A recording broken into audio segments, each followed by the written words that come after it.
What are the common pawn structures in the Philidor Defense? Have you ever wondered how pawn structures can shape the game of chess? Today, we are focusing on the Philidor Defense and its common pawn structures. This opening starts with the moves one pawn to e4, one pawn to e5, and then knight to f3 followed by pawn to d6. This setup creates a solid yet somewhat cramped position for black.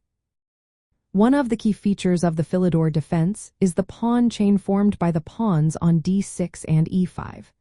This chain helps black maintain a strong presence in the center while limiting white's attacking options early in the game. Let's talk about the Classical Philidor Structure. In this setup, black's pawns on d6 and e5 create a compact formation. This structure defends the e5 pawn and controls important central squares. However, it can lead to a cramped position, especially for black's light-squared bishop on f8. Meanwhile, white typically occupies the center with pawns on d4 and e4, looking to take advantage of black's limited space. Next, we have the Philidor Endgame Structure. After moves like pawn to d4, knight to f6, knight to c3, and pawn to e5, white may exchange pawns on e5. This can lead to an endgame where the pawn structure simplifies. In this scenario, you often see symmetrical formations with pawns on d4 and d5 or e4 and e5. Both sides maintain balanced central control, but white usually enjoys a slight spatial advantage. Another interesting structure is the Lion or Pirc-Philidor Hybrid Structure.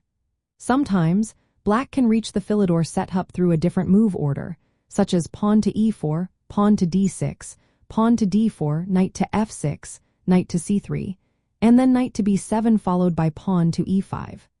This resembles a Pirc defense but retains the characteristic Philidor pawn chain.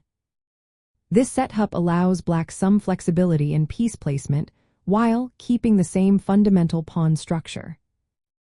In all these structures, the d6 pawn supports the e5 pawn, preventing white from breaking through immediately in the center. However, this comes at the cost of limited mobility for black's pieces, particularly the dark-squared bishop. White will look to use their space advantage and piece activity to challenge black's setup. Understanding these common pawn structures in the Philidor Defense is essential for players. It helps in knowing where to place pieces, when to strike in the center, and how to plan for both attack and defense. For black, the goal is to maintain the solidity of the d6-e5 chain while gradually improving piece activity. For white, the focus is on exploiting the space advantage and creating pressure on black's somewhat passive position.